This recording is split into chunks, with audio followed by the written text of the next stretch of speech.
Hallo, hallo. Det er mig. Jeg er tilbage med noget ticket. Og ja. Fanden. Nå, ja.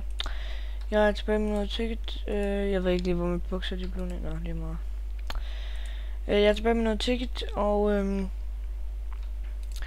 ja. Vi fik lavet det her lille sted her. Og vi har vores rubber tree der, og vi har vores... Nå nej, det var ikke der. Vi har rubber tree her, og vi har plantet rubber tree der. Så har vi lige her på natten. Nå. Jeg har faktisk også noget uld. Og igen, hvis I kan høre sådan en brummel, sådan lyd eller sådan noget eller andet, så er det stadig ikke min mikrofon, der er noget i vejen med. Det er simpelthen fraps, som jeg optager med, som får min mikrofon til at sige den der lyd åbenbart. Du skal ikke spørge mig hvorfor, og jeg gider ikke til at bruge alle mulige andre programmer til at optage med, til at optage bare lyd og alt sådan noget med, det gider jeg ikke til.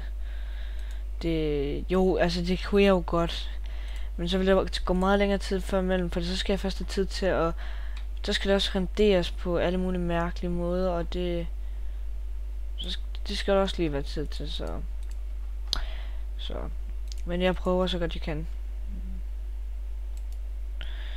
Og nå det hele. Det er rimelig svært at nå det hele. Bum, bum, bum. Nå. Hvis der er nogen, der er med på, at jeg skal åbne en ticket server for alle, så alle kan komme ind på den. Jeg ved godt, Potter har en kørende lige nu. Jeg hoster hans TS server. Jeg ved godt, Potter har en kørende lige nu, men hvad fanden? Hvis I synes, jeg skal lave en ticket server, jamen, så skriv læg lige en kommentar, og at I synes, jeg skal lave en ticket server, så sætter jeg da bare det i gang. Der skal selvfølgelig være mere end en, eller hvad? Ja, det ved jeg sgu ikke. Fordi at, der er andre end mig, der spiller ind på den her server lige nu. Det her er min server. Benny Badutski, som vil lave Ask Me, også er med på det danske eventyr til Bennis. Han spiller også herinde. Han er rigtig glad for ticket. Han spiller også herinde, og ja. Så hvis jeg har lyst til at komme ind og spille, så må jeg sgu gerne det. Det må jeg gerne. I må gerne komme ind her og spille. Det er intet problem. Det kan vi sagtens finde ud af. Bare skriv, så kan jeg godt sagtens whitelist jer. Så kan jeg sagtens whitelist jer, så kan I komme ind. Hvis der er mange, der stemmer for det, så bygger jeg bare en helt ny server, altså. Med spawn og alt muligt. I skal bare tage det som en almindelig SMP-server. Det vil jeg gøre, hvis I stemmer. Hvis der sådan er, hvad kalder man det? Stemning for det. Det var sådan, man kalder det. Så er stemning for, at jeg skal lave en ticket server, så laver jeg sgu en. Kun for jeres skyld. Iron. Det var lige gode ting, dem kunne jeg faktisk.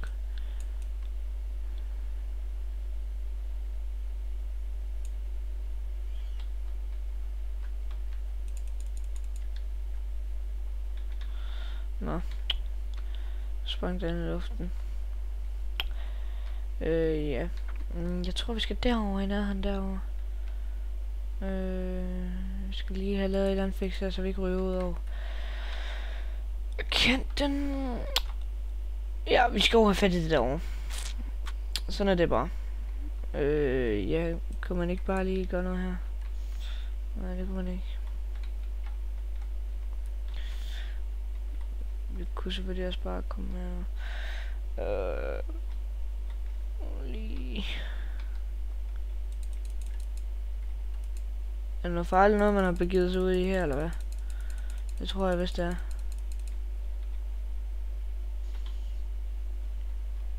Kommer han herhen, eller hvad? Nu synes jeg bare, at alle zombierne og alt det kommer herned. Hold jer væk. Gå hjem til jer selv. Nej. Kan du så? Forbudt gangen her, du. Ingen adgang. Det kunne jeg godt bruge. Man skal bruge en anden pickaxe. Nå. Lige meget. Hvad har vi brightness på her? Full brightness. Det er altid godt med noget brightness.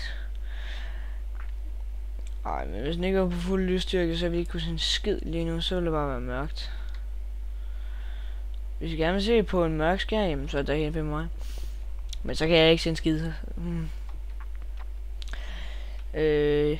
Jeg vil prøve at gøre videoerne lidt korte, fordi at jeg har meget svært ved at rendere dem.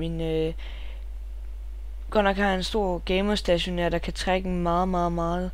Men min CPU, den er lidt for lille til resten af computeren, så den har rimelig svært ved at følge med.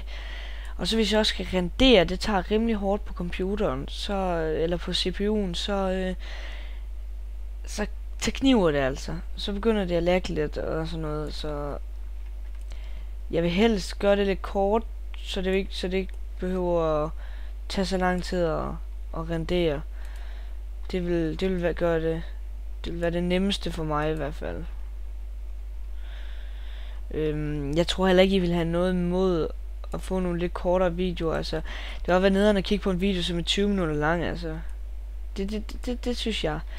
I må egentlig også godt lægge en kommentar, hvor lange I synes videoerne skal være. For helvede. Nu må du kraftedeme væk noget. Lige gammel snak her, ikke? Får du bare af. I må godt lægge en kommentar, hvor lange videoerne sådan helst jeg gerne vil have. Det skal være, altså hvor lange videoer I godt kan tænke jer at se, altså nu ved jeg ikke, nu kender jeg jo ikke sådan, men hvis en video var en time, vil I så se den? Altså, jeg vil måske godt se den, men det kommer an på, hvad den handler om. Altså, hvis den var sådan sjov, eller et eller andet, det var noget spændende indhold, så ville jeg egentlig gerne se den, hvis den var en time lang. Men hvis der bare var en Minecraft Let's Play, eller et Ticket Let's Play ligesom nu, og den var en time, så ville jeg ikke se det. Det havde jeg ikke gjort. Det ville jeg ikke kunne sidde og kigge på i så lang tid. Men jeg er jo ikke, vi er jo ikke ens alle sammen, så jeg ved ikke mere. Det må I lige lægge en kommentar om. Og ja.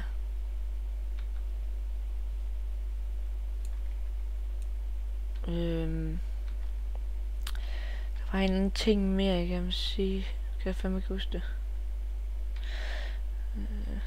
Det er også lige meget.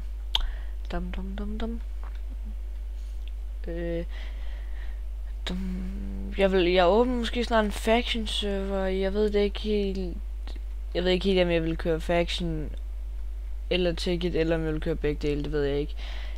Jeg tror ikke, jeg vil køre begge dele, for jeg vil have meget svært ved at kunne nå det hele på én gang. Så jeg tror, jeg vil køre en af delene. Jeg har ikke besluttet helt endnu, hvorfor en af dem det skal være. Jeg skal køre, men finder vi nok ud af.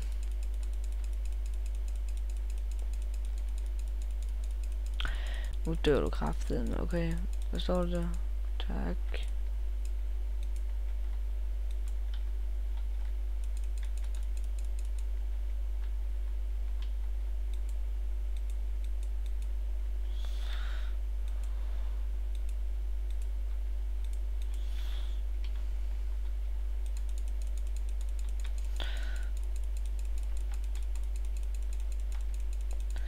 Nu går jeg kraftedeme væk. Undskyld, jeg lige bestille der. Jeg var lige lidt koncentreret.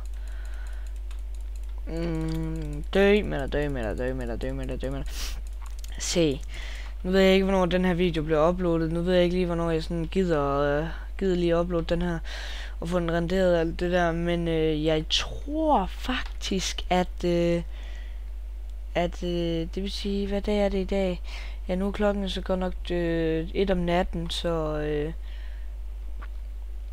var det bare mig? Altså, jeg troede, det var så diamond. Nu går klokken 1 om natten, så det vil sige, det er torsdag i dag. Den bliver nok uploadet i dag, så det vil sige, jeg skal sige i dag. Den bliver nok uploadet i dag, og jeg får også senere i dag, skal jeg så sige, får jeg Left 4 Dead 2 også. Hvis I gerne vil se noget gameplay med det, så læg lige en kommentar. Så laver jeg sgu noget gameplay med Left 4 Dead 2. Fordi jeg køber Left 4 Dead 2 senere i dag. Sådan nogle der tænker, hvorfor fanden gjorde det Left 4 Dead 2? Det er sgu da et gammelt spil, det er sgu da ikke sjovt mere. Det skulle da godt være, at du ikke synes, det er sjovt mere. Men jeg synes kraftedeme, det er sjovt. Så kan du da bare pisse af med din mening, altså. Men dem, der gerne vil have det, dem der siger, ja, det kunne sgu da mega fedt, hvis du lavede noget Left 4 Dead 2 gameplay. Dem vil jeg gerne, de kommentarer vil jeg gerne se.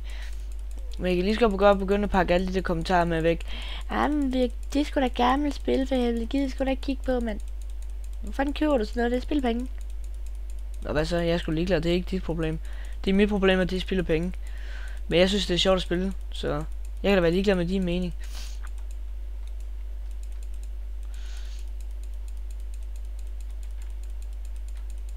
Og nu skal jeg kratte dig med ikke dø, for så bliver jeg fandme sur.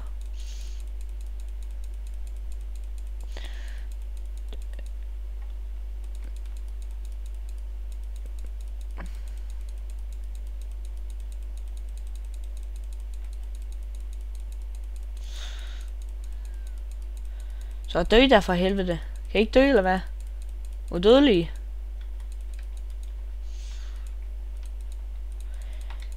Dø! Det var en. Det er den næste, der. Hvor mange er der lige? Kan de blive med at spawne, eller skal der flere fakler til, eller hvad? Jeg har sgu flere fakler. Nej, det har jeg ikke. Men det kan jeg hurtigt få. Jeg tror sgu ikke, de kan komme ud. Nej, kan de vist ikke.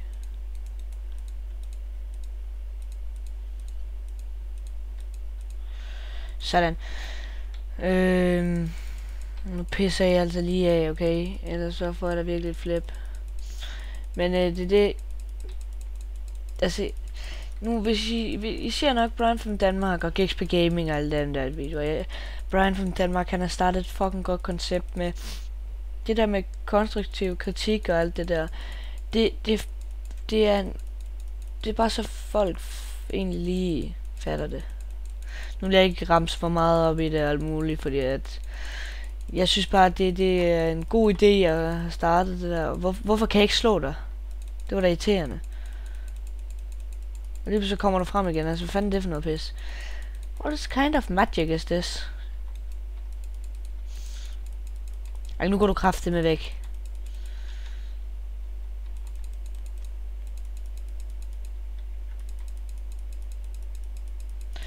Ja, det kan godt være, det er lidt kedeligt at kigge på der, men jeg skal fandme have knippet de her klamme... Nej, nu døde jeg fandme. For helvede. Nu var et hul med det hele. Den vej.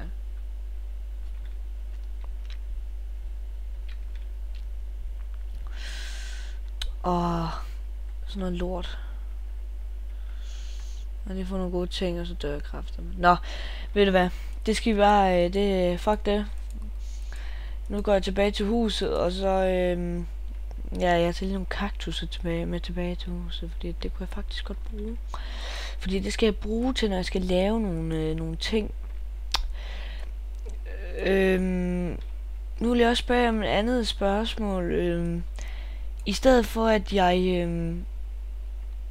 jeg kører den her, det her som sådan en ticket-sæson, hvor vi starter helt fra bunden af, så skulle jeg måske bare spille på den her server og lave lidt herinde og sådan noget, og så kunne jeg filme det. Det kunne jo også sagtens være en ticket-sæson. Jeg behøver bare ikke filme det hele fra starten, for det er måske lidt kedeligt at kigge på mig, at jeg samler alle de ressourcer og bygger de ting helt fra bunden af. Det kan også være, at der er nogen, der synes, det er hyggeligt. Det kommer an på, altså flertallet bestemmer. For mit vedkommende ville det være lettere, hvis jeg bare kunne spille herinde på serveren. Bare sådan, hvor jeg sidder og spiller med de andre også, der er herinde. I stedet for bare at køre det helt fra bunden og bare lave det til en let's play. Det bliver jo også en let's play egentlig, men bare på en anden måde. Jeg tror, I forstår, hvad jeg mener. Jeg ved ikke lige helt, hvordan jeg skal forklare det, men jeg tror, I forstår, hvad jeg mener. jeg tror også, måske det vil være lidt mere hyggeligt for jer. Fordi at der bygget alle de her maskiner, det vil tage rimelig lang tid, og så ville det være meget nemmere, hvis jeg bare lige skulle spille med de andre, for der når jeg altså, når jeg spiller med de andre, så når jeg altså en del længere, og det går meget hurtigere. Fordi her, der laver jeg kun noget, når jeg optager, og når jeg har tid til at optage. Og så bliver der altså ikke lavet noget ret hurtigt. Så hvis jeg nu spiller med de andre, så ville det blive lavet noget næsten hele tiden. Fordi dem spiller jeg med hele tiden næsten. Hvad var det så for nogle spørgsmål, vi alt havde fået op på banen i dag? Det var, om jeg skulle lave en ticket eller faction server, eller om jeg generelt bare skulle lave en ticket server for alle, uden whitelist og alt muligt pjat. Hvad jeg ville synes om det? Ja, så ved jeg sgu ikke mere. Kan ikke lige komme på mere. Men ja, men altså, jo, og så om jeg skulle køre over, hvor jeg spiller med de andre også, og sådan noget. Så jeg kan møde nogle af de andre også. Men det må jeg sgu selv lige, det må jeg sgu selv lige tage en tænketank på, om I ved det. Altså, er jo nok ikke så meget sådan der.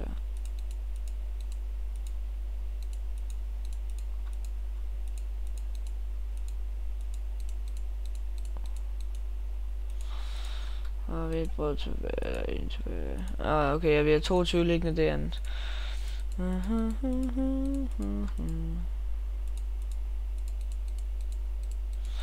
Kommer det igen ikke til at passe. Nå, lige meget. Nå, jamen, jeg tror vi stopper herfra. Nu er det vist også allerede ved at blive alt for lang igen.